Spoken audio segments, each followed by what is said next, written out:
3, 2, 1, klapp. Hello, and welcome back to the Spoilercast, the show where we talk about movies and we don't care about spoiling them.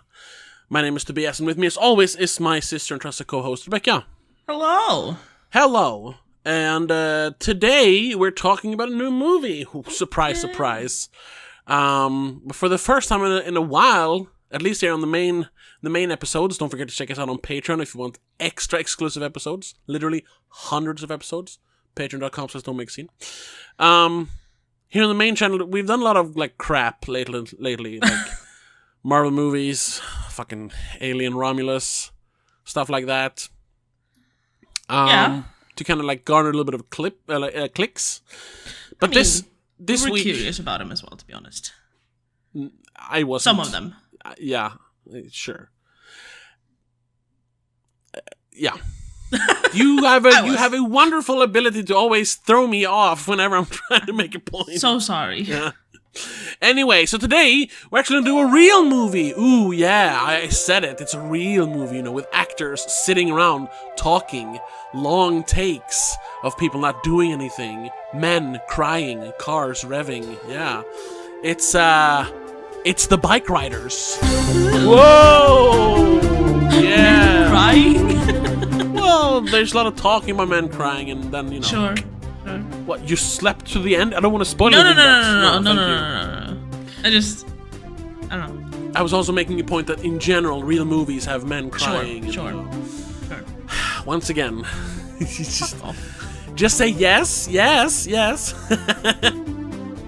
This is how you know these episodes are very much unscripted. Yeah, well, I think they know that already. Now we're talking about The Bike Riders, the new movie from Mike Nichols, written and directed. Jeff Nichols. Sorry. Mike Nichols is someone completely different. Jeff Nichols, yeah. Based on the book The Bike Riders by... What was the guy's name? Oh... Tim... No. I don't remember. I don't have it up. Oh, it should be right here. Or maybe not. Okay, whatever. It's based on Danny the book. Leon? No, I don't think so. Yes. Yeah. He wrote The Bike Riders, the book The Bike Riders, Danny Lion. Danny Leon! He's from France to make a book about the American bike riders. No, I think he's American. No, he's an American photographer and filmmaker. Yeah, exactly. Starring, of course, Tom Hardy, Jodie Comer, and the new Hollywood heartthrob, Austin Butler. And a bunch of other famous people. Other people, yeah. Emery Cohen, Michael Shannon, bunch of people. It's a story of the motorcycle club, the Vandals, and, how they kind of go from just, bunch of guys hanging out until it more or less, like any group of people do eventually, it spirals out of control. Yeah. Yeah. So I'm just gonna do it the way we do. What did you think of The Bike Riders? I thought it was okay. Not my kind of movie. Okay. I think it was too many shots of men just talking. There was a lot of that. For my liking. Yeah, and I can agree. The plot, so to speak, was very meandering. I'm not entirely sure what the plot was actually. I get it, but I feel like there was supposed to be something happening that never really happened. Yeah. No, and I can agree with that. Usually, because this is, like we said, based on a book, which is based on reality. Yes. So when you expect it, it's kind of like a biopic. Yeah. Biopic, whatever. Biopic. Well, it's called biopic, really. People call it biopic. Whatever. Doesn't matter. Whatever. You expect it to be, the classic, they start out, at the bottom, but then they work their way up, and you have those big moments, oh wow, that's how it happened, remember when? Classically is that, like musical biopics, oh, that's how they wrote the song, whatever. Something happened, something extraordinary must have happened in their lives to make a movie about it, kind of thing. Yeah, no, but also, usually that is all made up. Sure, that is true. If you look at Bohemian Rhapsody, they didn't have an argument, and that's how they made We Will Rock You. because No. the guy with another one bites the dust because he started playing to make them stop fighting. It's like, no, you're making Now it I up. went. Yeah, you might as well then just fake it all the way. What's the point? Yeah. But that is because sometimes we've talked about this before. Reality isn't as interesting as a movie should be. No. And here, while I think there was interesting parts of it, yeah, it's not as big or dramatic as a movie should be, or usually is. Usually is, yeah, exactly. That should be. Movies can be almost anything they want to be. Yeah. There's no should in movie. No, that's true. I also was a little bit disappointed in Austin Butler. I thought his character would be more. He was very one note. Not his acting, but his character. I think, once again, the way I would describe this is that the movie is very, very, very, very understated.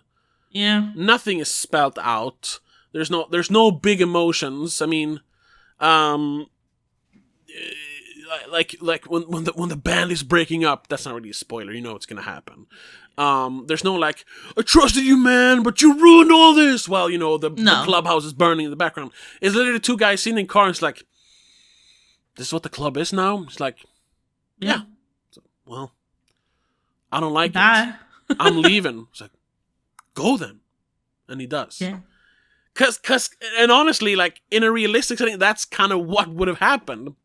Sure. There's a Swedish documentary called it's hard to really translate. What's it in Swedish? De kallar oss mods, which would be like they call us bums or bohemians, I suppose. Bohemians. Yeah. Which is a documentary from the late 60s, I think, about two like teenagers who are kind of rejecting society, running around like smoking pot, doing a little odd jobs here and there, playing music and just having fun.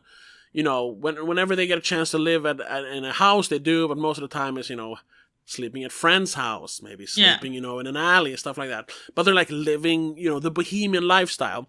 And these guys have been, they're like 18, 19 in this movie. This is for real. Sure. The camera or the director was just there to film it, even though he has said that in the later movies he kind of directed them a little bit. But in the first one, it's just him filming them. Oh, there's more movies. Oh, there's 3 movies. Yeah. Okay. Yeah. It's a wonderful, wonderful trilogy. If you ever get the chance to watch it, even though it's a Swedish thing. So these guys have been friends for like 10 years since they were little kids, since they were in school together. And one day they're just walking around trying to find a building staircase to sleep in. But all the doors are locked. So it's like, what the fuck, man? What are we supposed to do? And the one was just like, you know what? I'm done with this. I'm leaving. I don't want to sleep in a fucking like doorway. He's like, what? You're just gonna leave? He's like, yeah. Like, fine, leave then. Take your fucking cigarettes and leave. And it's like, yeah. And they don't speak for I think 8 years after that. Then he's like, fine, leave. Where did he go then? He went to live with some girl. He had a kid. They both kind of like, sort of became productive members of society. Even though one of them is a heroin addict, so he's less productive, I suppose. And it was just like, it's such a like anticlimactic. Yeah, it's not even an argument. They're just like, man, I'm sick of this. I'm leaving. Fine, leave. I will. And then they don't talk again for almost 10 years. Because sometimes that's what happens, I suppose, in reality. Sure. So I think they were going for that, which, not always makes for the most dramatic or entertaining movie. No, but we also had, like, both Tom Hardy and Jodie Comer, even though they also had the same, like, non-dramatic stories. Yeah. Their characters still went through more. And you could see it on their faces, and especially in Jodie Comer's way, because she was talking a lot. Yeah, she's the voiceover. Yeah, she's the narrator. Yeah. But Tom Hardy's character showed it more. I don't know, through emotions and actions, I suppose. Mm. Austin Butler's character was just there, basically. Okay, I thought there was definitely. Maybe I'm being biased just because I like this kind of stuff, but I felt that there was not that they spelled it out or anything, or even like hinted at it, but there was something like in his past that made him kind of reject distancing himself from any like quote unquote normal relationships. But sure, but he found some sort of stability in this motorcycle club.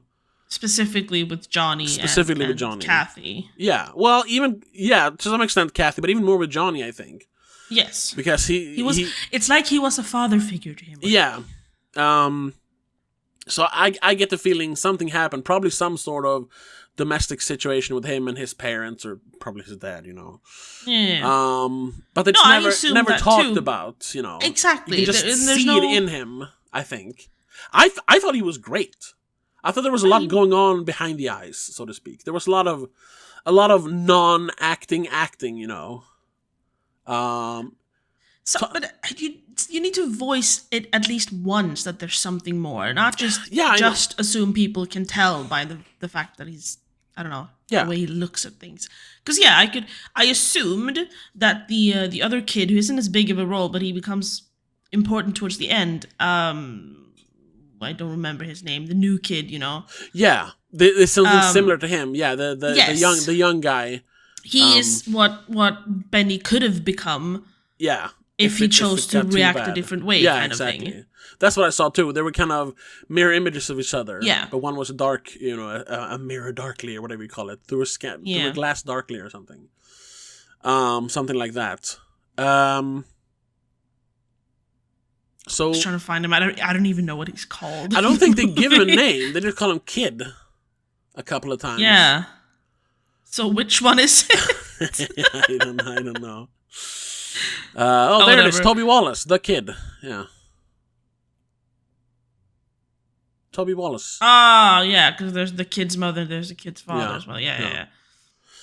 Yeah, he was the. Oh my god, that was Norman Reedus. I'm sorry, Funny Sonny. Oh, you didn't see that? I didn't realize that. Okay, no. He played Funny Sonny. Yeah. Okay. Yeah. He was very, very makeup-y. Yeah. But I guess. No, I couldn't tell. I saw him in the trailer, and I caught it in the trailer. So, no, but and that's really what this is more than it has a plot, because the plot is really just between the years of 61 and 71 or something like that. Yeah. This motorcycle club, the Vandals, goes from just being like a couple of guys hanging out racing motorbikes, to them becoming more of like a club.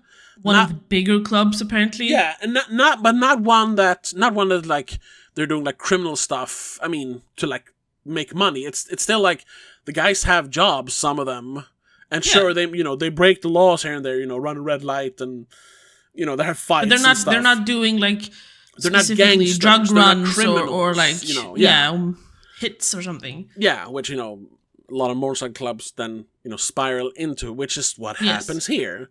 It spirals out of control. Johnny, who's the leader, he loses control over it, because he has these archaic rules that he plays by to try and find like a semblance of like order, but it comes back to it bites him in the ass in the end. That plot isn't really like super engaging. I think it's more the characters, and even there it's not super engaging. Like I said, it's very understated. Yeah, so to sum up what you think of it. I liked it. It's not like my favorite movie or anything, but I thought there were some incredibly amazing performances, especially Jodie Comer as Kathy, the wife of Benny / the narrator. She is so fucking good in this. I mean, if you've seen her in interviews or seen her in other movies, she's a completely different person here. Yeah. This is like true acting without it coming off as goofy, and it's not like she's hiding behind a bunch of makeup. It's just her acting and being a different person.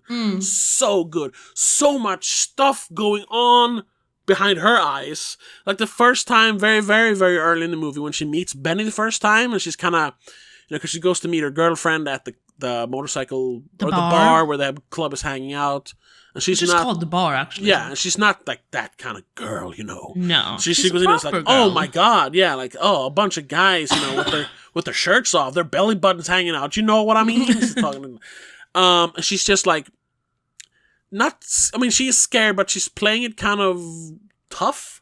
I think. Yeah, of course. You have to act tough so you don't get like taken advantage of straight away. And she's doing her best, but then she sees him. But then she sees Benny, and my God, we talked about it before.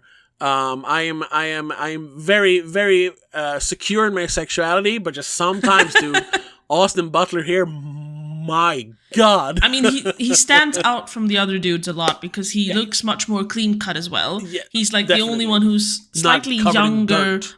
Exactly, he's cleaner. He's blonde. There's like, it's almost like he's the light in the darkness kind of thing. Which is, he sticks out. Yeah, which is the point. He's supposed to stick out. But And still, I think it's mainly though it's from her point of view that he sticks out. Probably, yeah. But then when he sits down and just like, hey, what's going on? What is this? We're just shooting the breeze. He's like, I guess. And she tries to play it like cool, but she can't. And you first see your eyes going back and forth, like what is going on here? Yeah. And then she can't hide the smile, and it's not like, oh, she smiled. No, it's just like one of those involuntary smiles when you're trying not to smile. She is charmed, and it felt so real. This might be one of my favorite performances of the year. She's so good. Spoiler awards. Yeah, I can tell he has a definite nomination there. Same thing with Tom Hardy. Once again, the king of understated acting when he wants to, but he can also be so big. Here he's very, very understated. Once again, so much going on behind the eyes. For once, you could feel like the age he was playing. Yeah, he playing a little older. Yeah. Usually he plays, middle-aged maybe. Yeah. He felt like he was starting to become tired. Yeah. Yeah, especially the longer the movie went on. But even in the beginning, there was something about him that was just like, I'm just tired. Yeah, and he's once again very close up. A lot of this is, I don't think it's a commentary on like, oh, men being unemotional, but it's definitely that is a subtext in the movie. Sure. Without ever like criticizing men for it. Which I liked. It was just showing like this is the reality. Pointing out what masculinity is seen as in certain aspects. Yeah, exactly. To show both the good and the bad of it, which I like. That's what I love if you're gonna do some sort of like commentary like that. I love that part. That it's not toxic or non-toxic. It's just this is what it is. Yeah, they especially got into that in a good way, according to me, at that the house party towards I guess the middle of the end. Yeah. When it started to really spiral. When the crew has really grown and there's a bunch of people that don't know anymore, and that's when we get people actually talking about things. Yeah. The original members start talking about like their lives outside of this or what they expected to be doing. And like at this point, like, we're not kids anymore. We gotta kind of move on. I gotta turn in my colors if I'm gonna be a motorcycle cop. And he's like, and he doesn't see that as a problem because he gets paid to ride a Harley all day. Yeah, because they've never had issues with the law in that sense. Even though the beginning of the movie is literally Benny being arrested. Yeah, but it's for what's it called, like misdemeanors or minor more things. Stuff. Yeah, running a red light, stuff like that. So it's fine. Like they don't blame him for being arrested for that, and they're not like, shit, you've either like you're a wuss for just doing that, or like, now you're breaking the law, you can't be with us. No, that's just a kid having fun, basically. Yeah, exactly. Because he's also one of the younger members, obviously. Yeah. And how the new crew is kind of taking taking it too seriously. Like this was never supposed to be. It's just guys hanging out. It was not supposed to be a way of life. Even it's more into what motorcycle clubs are more known for. Yeah, exactly. Well, there are motorcycle clubs that are very, of course, normal or not non-criminal. But the big ones, especially here in Sweden, they are all over the world. But like and stuff like that. Yeah. They're criminal gangs, which this slowly turns into. And it felt like they were towards the end saying that this was like where that kind of thing started, but I'm not sure if that's if I understood it correctly. Where what? Like, what started? Bike gangs weren't criminals until the Vandals became criminals. No, yeah, because they became the biggest one, and whenever it's too big to control, it spirals out of control. You've seen it. Like a perfect example in real life is what are they called? The Proud Boys. Which, nowadays people don't talk because it's kind of disbanded and it turned into the Boogaloo Boy, whatever.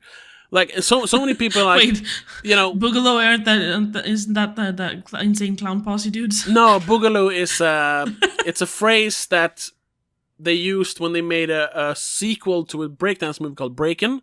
They didn't have a name for the sequel, so they just called it Breaking 2 Electric Boogaloo, because it rhymed. Oh, right, yeah. So that's where it comes from. Electric Boogaloo is like a joke for bad sequels. Okay. But yeah, a lot of people were like, fuck. Around the elections, it was always like, Proud Boys, typical, fascist Nazis, whatever, white supremacist guys. Oh, yeah. But what's so funny is, a lot of people don't know that club literally started by, controversial, some would say, white supremacist, what the fuck is his name? The guy who started Vice. Anyway, he started as a club, where just guys could hang out and do, like, guy stuff. Yeah. It was literally like a gentleman's club. No, not gentleman. Like our dad has tried to start it. What's a it men's called? club. Yeah. Just guys hanging out. Doing activities sometimes. Yeah, Gavin McInnes. And it was just them hanging out, and it was like a sort of close-knit group of guys, but anyone could join, as long as you can't be an asshole. You gotta drink beer, stuff like that. You gotta respect the group and all that stuff. And I mean, don't be weird. Yeah, and yes, they leaned slightly more, not right-wing, but conservative. But that's just like, because guys hanging out, drinking beers and grilling, you're gonna lean slightly conservative. And I mean, like, what's it called? Like minds attract each other. Or whatever. Yeah, exactly. But I mean, they had people of all colors were joining and stuff like that. But as the group grew, and he did attract some unsavory right wing people. They joined, and it kind of got too big where he couldn't control it anymore. Yeah, it says here that he founded the Proud Boys, an American far-right militant organization. Because that's what they became. Yeah, because, of course the Proud Boys are going to show up and support Trump, and we're gonna show those lefty fucks, Yeah. And that's, at that point, he was just it takes one person to go too far, and everyone's a bit afraid to say no to that person, and then all of a sudden everyone's doing it. And at that point, he stepped back, like, this is not the group I started. I don't want to be associated with this anymore. And when he stepped back or stepped out, it spiraled and it turned into the Boogaloo Boys, which is literally, that's not the same thing, but they kind of conjoined. The Boogaloo Boys was another thing. Another group that just started as a joke on Reddit and became like a militant, like, far-right extremist group now. It's any large group of people, it's gonna spiral. Like, of course. That's literally how a riot starts. It's just a large group of people that you can't contain anymore. One person takes it too far, but he's hiding in the crowd, and then everyone just follows along eventually. Yeah. I don't even know where I was going with that. Yeah, the groups, unless you can control it and maintain it, it's gonna become this completely other thing. It's gonna go in an extreme direction, and that's what it does. Yeah. And I think we can get into spoilers a little bit now, because we're 20 minutes in. Yeah, we've kind of already now. Sure, but like specific details of if you don't want to have like story beats ruined for you, I guess. Yeah.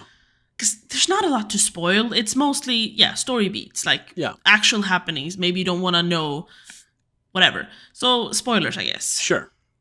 But I think it starts relatively early in the story when you see the first crack, I guess. Uh-huh. It's when that dude, Big Jack or Big John or whatever he was called. Big Fat Jack, yeah. Yeah. When he wants his friends from whatever, North Carolina or Milwaukee, whatever, to join, and he challenges Johnny. Yeah, Johnny. Yeah, Johnny. And he then, despite winning, Johnny wins the fight. Like, he's still the leader, but he to keep the peace, sort of, decides to go, yeah, fuck it, they can join, whatever. Yeah, he just wanted to show that that's the issue. He's still in charge. He wants to show that he's still in charge, absolutely. But the fact that he gives in, shows weakness. Now there's people that aren't going to hang out with them. They're going to be over in Milwaukee, which is like an hour away, I think, in the neighboring state.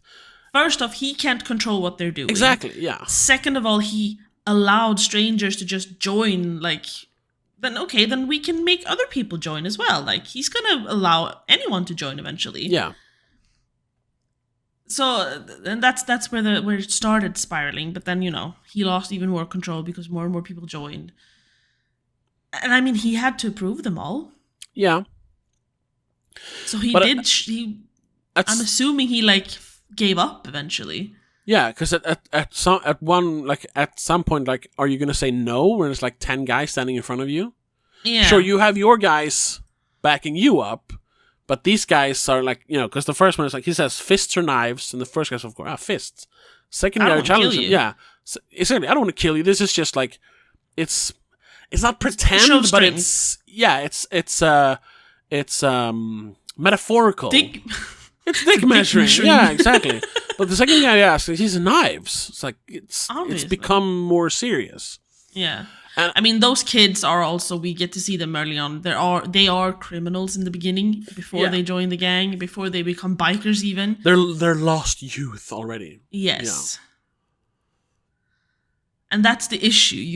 You attract those kinds of people, and when there are too many, you can't say no. Yeah, exactly. And they start doing things on their own. Like, look what we did. And it's like, I didn't see you could do that, but I did it. Prove that. That's not what we do. Are you saying like we're not doing the right thing? Like, you start questioning, the authority? I mean, they did do some sus stuff even before that, like burning down a bar. Yeah, of course. But that was I'm not gonna excuse that, but it was a show of power. Sure. It wasn't so very wrong way of doing it. Yeah, though. definitely. Definitely. Because that starts the rumor of bikers being bad guys. Yeah. Even though I've heard there are, like, in real life biker groups that, like, what's it called? Like, often do like milk runs. They deliver breast milk to, I think it's between hospitals or something, or like areas where there's mothers in need, basically, who can't produce it themselves. Yeah. Like, that's their main thing. Oh yeah, like there are groups that are just, it's guys hanging out and, partly to like at least have something to do, but they don't want to be criminals. Yeah. And also to kind of like dispel the whole, bikers are bad people. They do good things for the community. There's, I don't remember the biker gang, but it's a real biker gang. They're basically like a big brother thing. They help, orphanages and like at-risk youth and stuff like that. They just hang out with them. Or just do like drives to get money for fundraisers, stuff like that. Fundraiser, yeah. There's this wonderful scene in Jackass Presents Bad Grandpa. If you remember that movie, yes, where they do a very a very very very bad joke. Where in basically the end of the movie, they have the kid. The grandpa disappears. They're hanging out at a bar, and then they have a guy come in playing a child molester, and he comes in and like sits down next to the kid. And this is a biker bar where this biker group hangs out. And he starts like talking to the kid, like, hey, you're like a fun guy. You wanna go over to my place and like play video games? And you see they just swarm him, and one of them is like, hey, you want to see hell, man? You better get away from here. Oh, it's so like typical, like very very like the biker thing to do, but in a good way. Yeah, there's two international organizations that do that specifically. There's the BACA, Bikers Against Child Abuse, and then there's the GOC, what are they called actually? Guardians of the Children. Yes, I think it's them. Because they're called Yeah, Guardian it's something. probably them. Yeah. And he's like, "You're about to die, man, if you don't leave now." Yeah. And there's just hey, you might could say that's slightly toxic that they're so violent, but it's also like they're doing a good thing, and that's what it could be as well if you know how to control it. Exactly. And I mean, someone who does that shit deserves it. Yeah.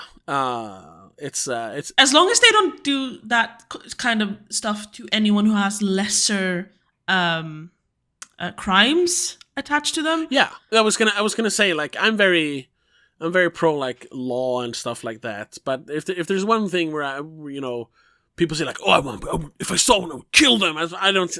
That's overreacting. Like, you wouldn't. Procedure is very important. That's how we separate law-abiding citizens from criminals.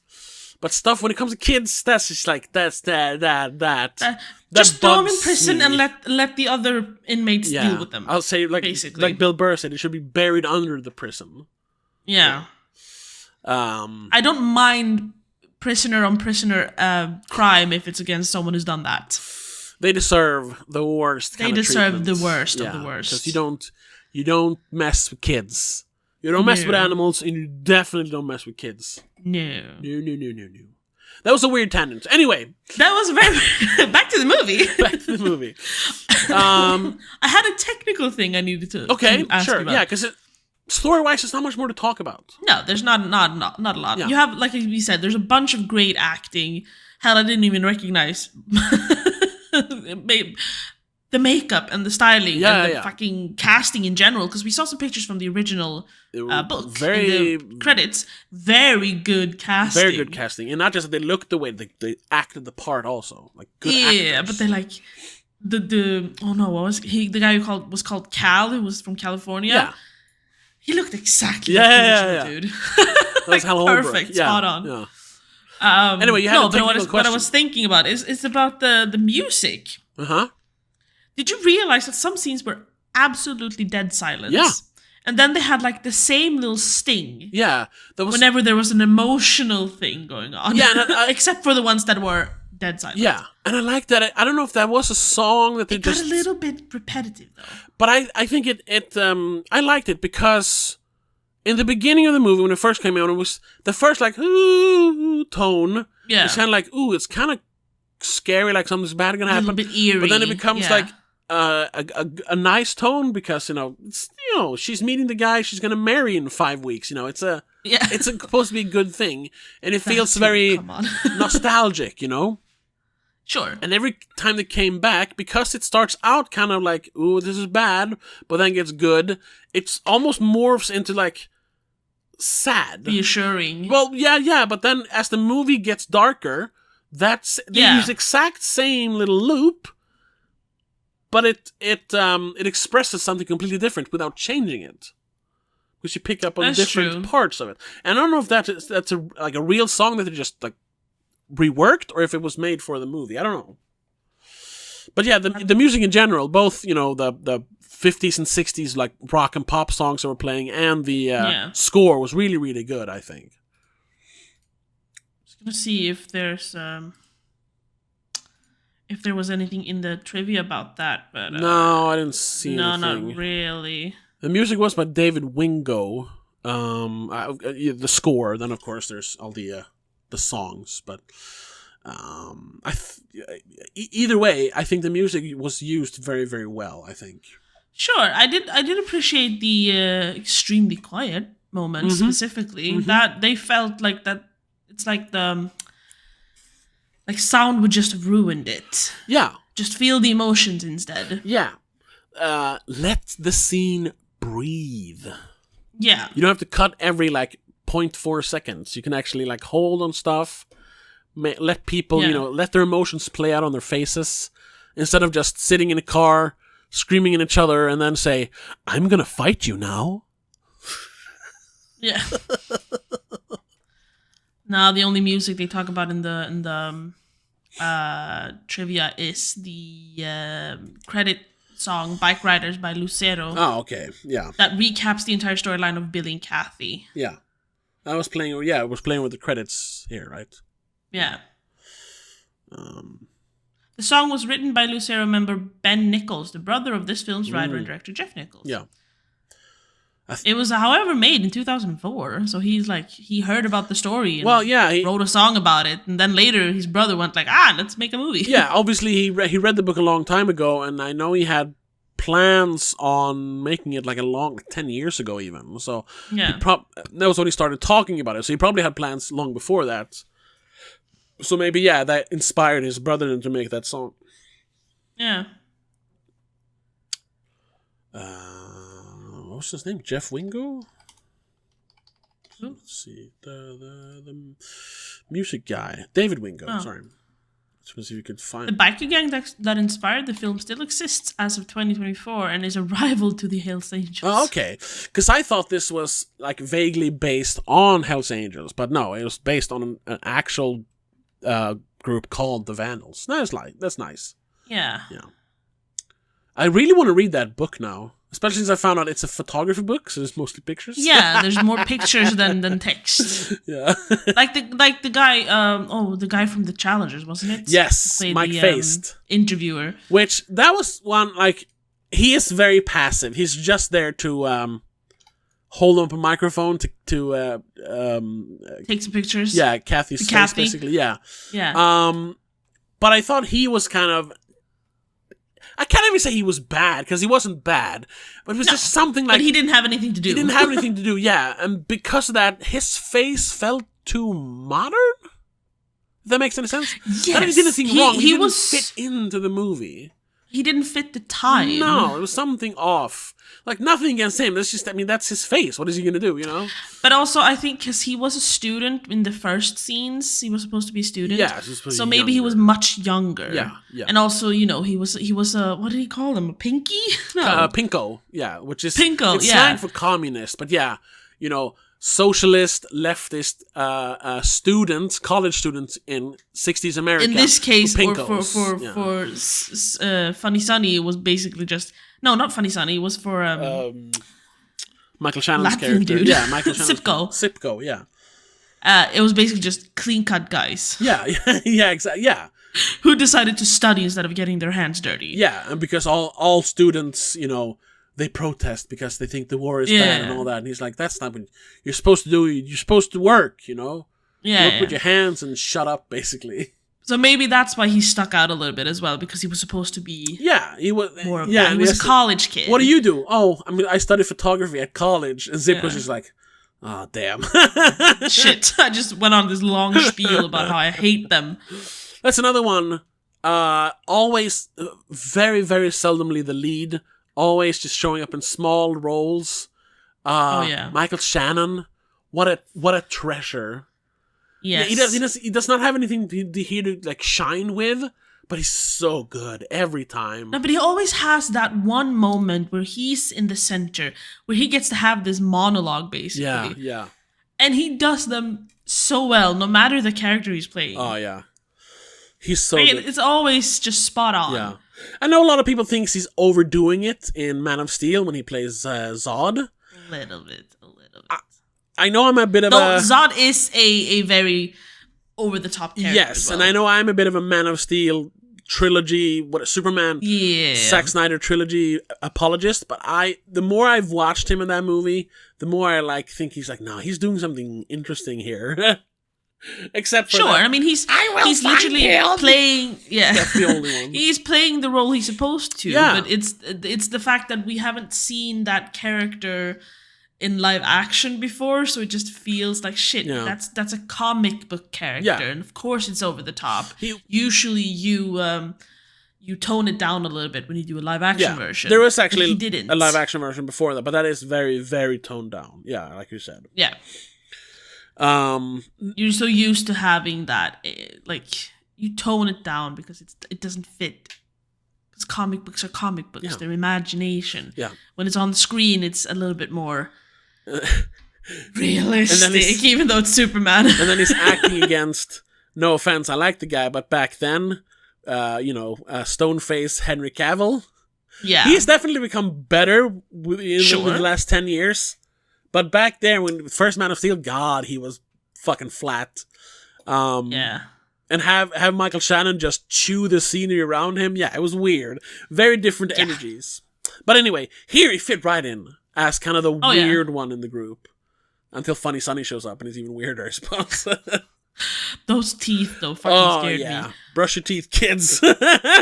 Definitely. Like, I wanted to go floss and brush and everything. Yeah.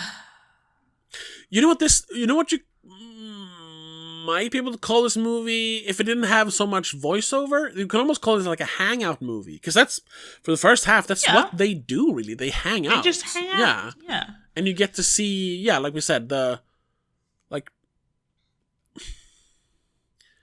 I guess I'm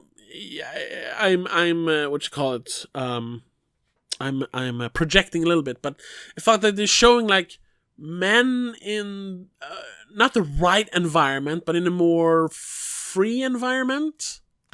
It's what you it's what you imagine you would do as a man if you didn't have in today's society, like streaming and video games and all that stuff. It's like, you'd go to the bar, you have a few beers, you develop an interest in something, fishing, or like, I guess there's some who do like writing or reading, but then you have the guys who become motorcycle guys. Yeah. It's just a bunch of dudes hanging out who happen to have the same interest. Yeah. I gotta see if I can find that, because it was... It's what we always see in American shows. I always marvel at the fact that in every American show, whether it's like a fucking cartoon or live action, why do they always hang out at bars? Because they don't have anything better to do. Yeah. Like, prime example is The Simpsons and Family Guy. They just sit at a bar and have a beer straight after work. I'm like, go home. I don't know. Watch a movie, build some Legos, do something, have a hobby. But that's the thing. They don't have a hobby. They just hang out with their friends instead. Yeah.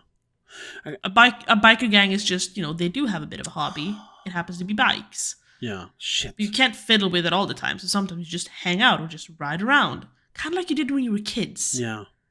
When you couldn't hang out at home or at someone's place. So you just walked around, not really doing anything, talking. Yeah. Damn, And some kids turn out to do like, hey, let's smash a window or break a bus stop or something. Yeah. Fuck. And that's when it needs to be reined in, Yeah. Because it was kind of good. Actually, a while back on Twitter, Grimes, the artist, she had like probably the best take on like masculinity like that. But now I think she deleted it, unfortunately. I mean, if you Google Grimes' take on masculinity, I did that. Find a screenshot. Didn't find it. All now is just like, Grimes says Elon Musk don't hate trans people from last year. It's like, okay, well, that's not what I'm looking for. Either way, she had a very. It was it was like the perfect amalgamation of based and progressive. Okay. I don't want to paraphrase it, but when I saw them hanging out and fighting, like drinking beer, riding motorcycles, but at the same time, sharing like a bond. Yeah. Without it being, unless you want to call, fighting and throwing beer at each other toxic. It wasn't toxic. It was good, Yes. And that immediately made me think about what she wrote. Damn, I wish I... You have a mission for the Patreon episode. You need to find it. Oh, maybe... If you want to hear what quote he's talking about, check out the Patreon next time. Yeah. Maybe I actually saved it. Oh, whatever. Let's continue. Yeah. I do think that the synopsis on IMDb is a little bit off. Mm-hmm. Because it says, after a chance encounter, headstrong Kathy is drawn to Benny, member of Midwestern motorcycle club, the Vandals. Yeah. As the club transforms into a dangerous underworld of violence, Benny must choose between Kathy and his loyalty to the club. Yeah, that is the more like classic rise and fall story that you would expect this to be. Yeah, but it's not really what happens in the movie, though. No, exactly. I know. Which is why it's weird that they put that as a synopsis. I haven't checked what it's on Letterboxd, actually. Probably similar. Sometimes they write something else. It's The Bikeriders, yeah. The Bikeriders. No, I don't think I have it. Sometimes it's hard to find it on Letterboxd unless you write it the right way. Yeah.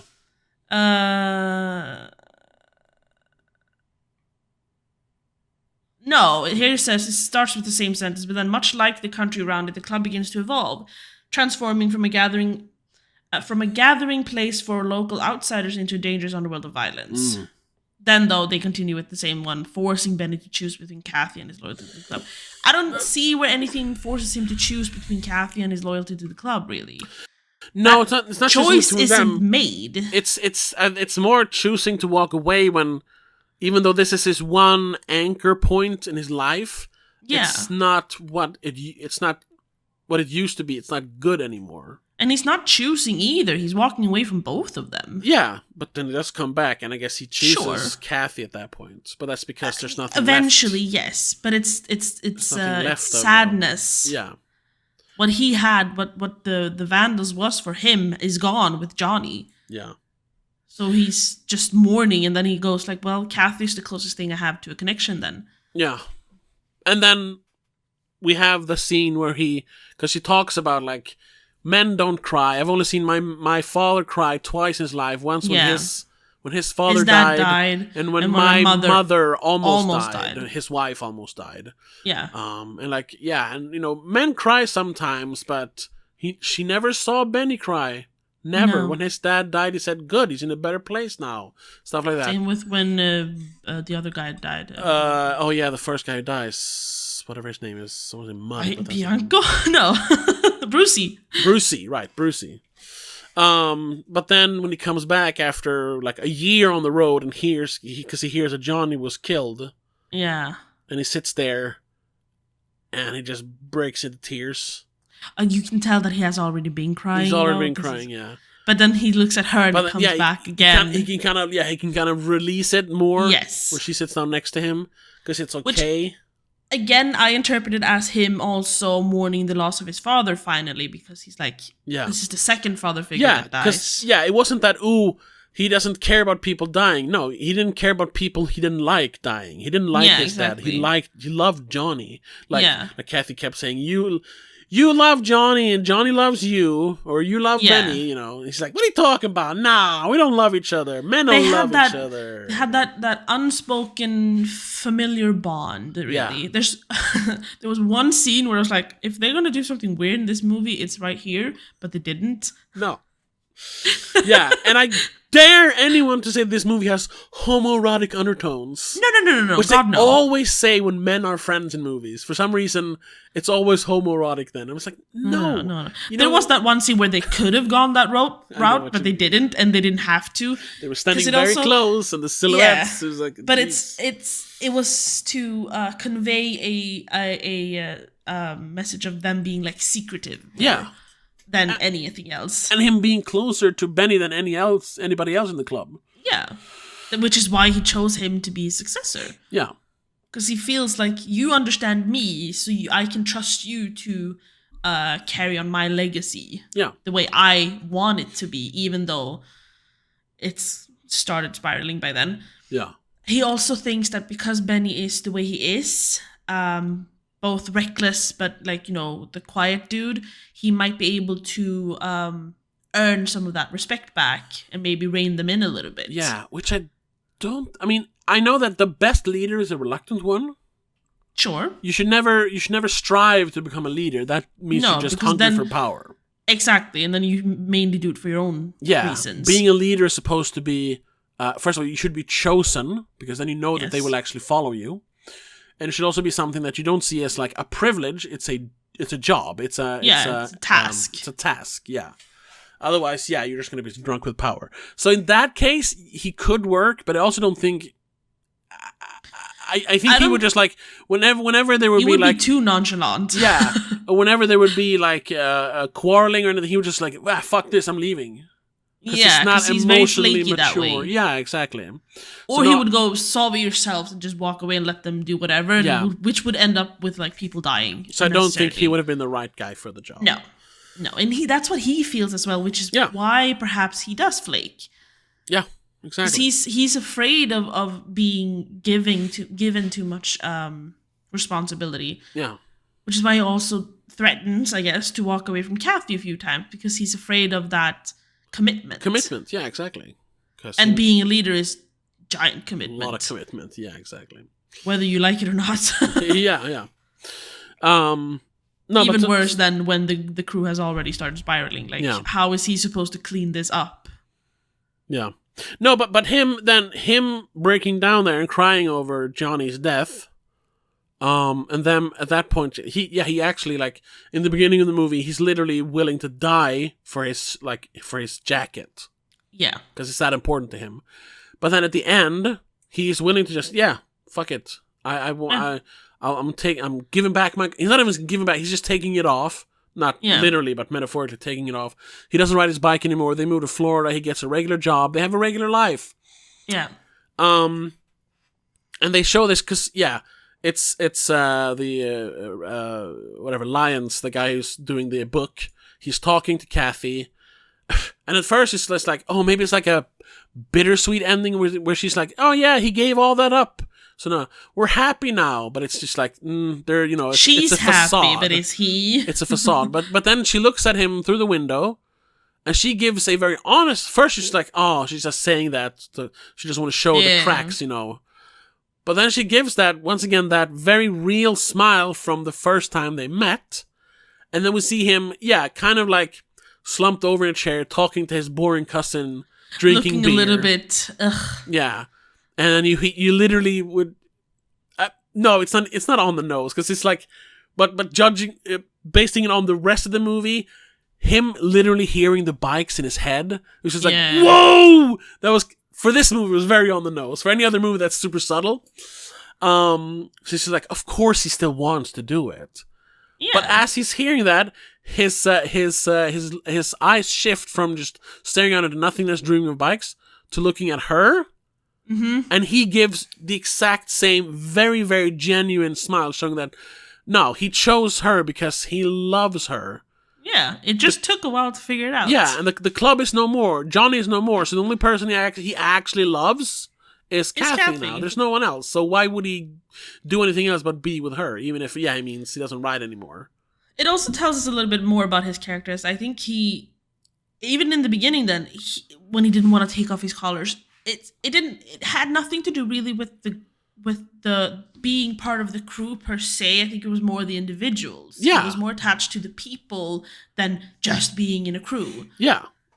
So when there's no original members left, really, I mean, there's a couple. Yeah. Yeah, but they're basically hostages. Because they know they can't leave. Well, exactly. Yeah.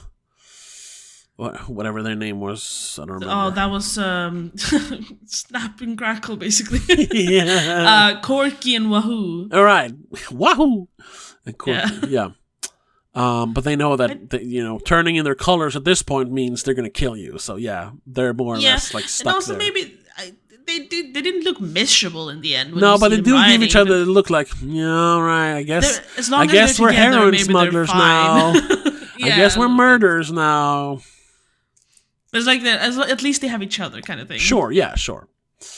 But then, you see that. So it's not that he's made a sacrifice, because you think, because that's also the classic. Like, she even talks about, like, I thought I could change him, not making him a different person, but or change him into what I want, but change. And I was just like, women, stop saying you're gonna change men. You know what? We don't want to change them. We want them to develop.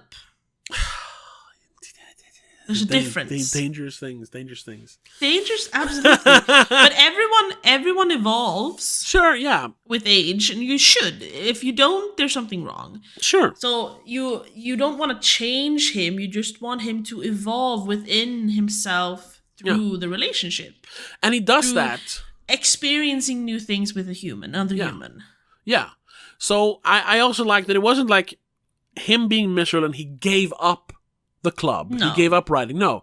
He was done with that, and now he wants to be with her instead. The next chapter in his life was being with Kathy. Yeah, and he's always gonna, the same way you can, like, like years after you found someone you love and you marry them and you have a life and maybe kids or whatever, but you can still, like, fondly remember an ex, you had that one summer where it was very puppy love, and Yeah. that's the way he kind of thinks of his time in the club. You know? He thinks about it from time to time, but he's done with it. It also obviously made him who he is, so it's not a bad thing that way. Yeah, exactly.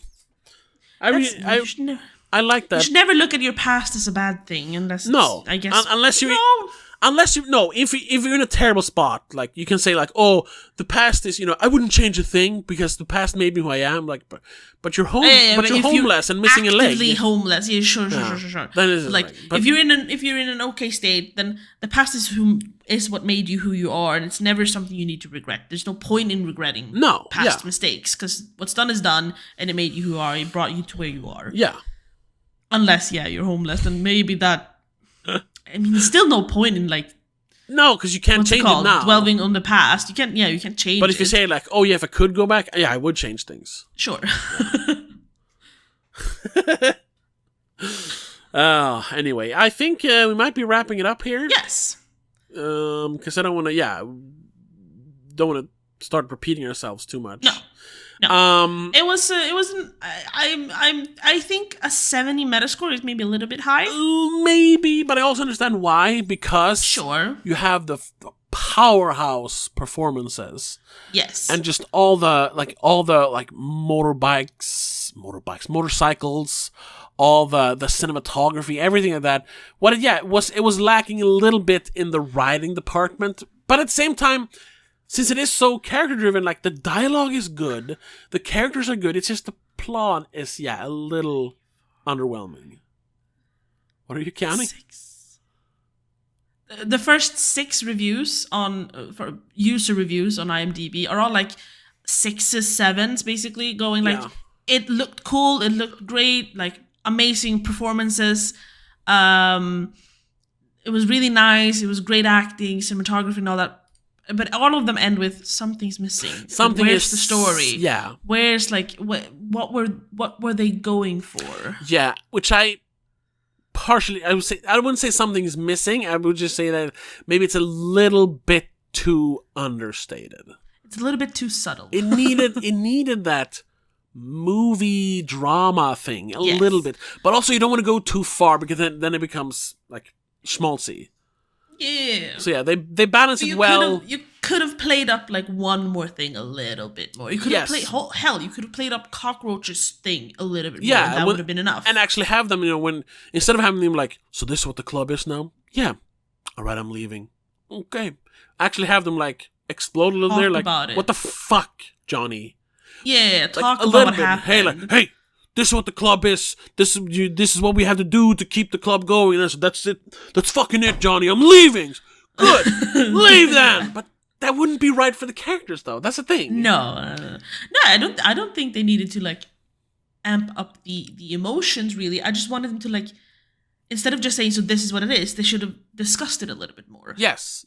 That could have been longer than 2 minutes. It could have been. Yes. Imagine if it was 10 minutes. Could have been more than 3 sentences. Or when the 3 sentences are about 3 words each. Yeah.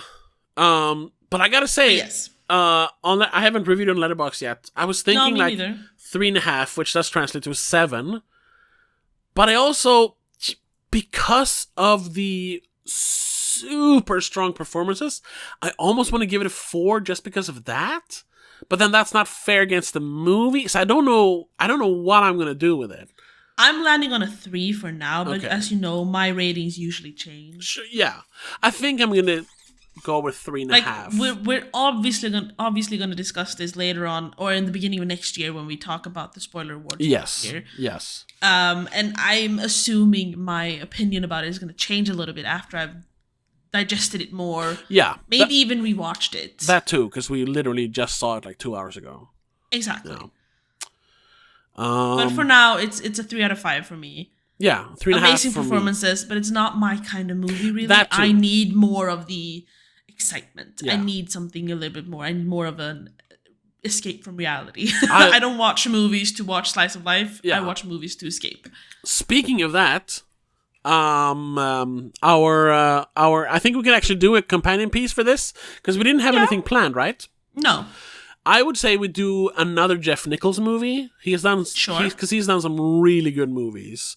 I haven't seen all of his, but I've seen Mud, I've seen Take Shelter, I've seen Midnight Special. I don't know if you remember this, and I don't know, but way back in the day when Take Shelter came out, me and our mom was like, "Oh, we should go to the cinema," and I was like, "Oh, we should watch this Take Shelter movie," because I'd seen the trailer. And you, for some reason, just like out of nowhere, I don't know if you remember this, just explode like no way, I'm not watching that movie. Just kind of no memory of that. I don't know, maybe you were just angry that day and it just boiled over then, but it's just like, where did this hate for Take Shelter come from? I still haven't watched it though, so maybe I just saw like a trailer and went like, fuck this, I hate this movie. Yeah, it was definitely not the kind of movie you would watch, especially not back then. No, because how old was I in 2011? I was 16? Yeah. 17? Ish. Yeah. Not my kind of movie back then. No, definitely. But I think maybe now that you've matured, and definitely in the last year, I would say your film analysis skills have grown. I don't know if I've said it. I've said it a couple of times. You've said it a few I'm times. so proud. Yeah. I've molded you into my puppet. I've also become more accepting of watching random movies, even though I might not like them. Yeah. So I think we should do Take Shelter, also because it's the rare Michael Shannon starring role. Yes. It was a movie where I'd seen him before, but I didn't know who he was. But with that movie, I was like, whoa, this is the guy. This is the guy. He knows what he's doing. So yeah, if you want to hear... That's for the Patreon then, I guess. Yeah, you want to hear our take on Take Shelter? Check us out on patreon.com/don'tmakeascene. Other than that, we'll be back next week with Longlegs. Yes. Our very belated review of Longlegs, because we just now is about to get it on in cinemas here in Sweden. Yes. Sorry. But yeah, other than that, thank you so much for listening. If you're watching us on YouTube, hit the subscribe button, hit the like, give us your comments if you have seen the movie. What did you think of the movie? Yeah. And of course, hit all the buttons on the socials. There's links everywhere. If you're listening to this on Spotify, hit the like button and stuff like that. And yeah. 5-star reviews or whatever. Absolutely. We'll be back next week. But until then, have a good one. Bye. The Spoilercast is part of Please Don't Make a Scene. It is produced and directed by Tobias Vedén and hosted by Tobias and Rebecca Vedén. Executive producer is Annika Vedén.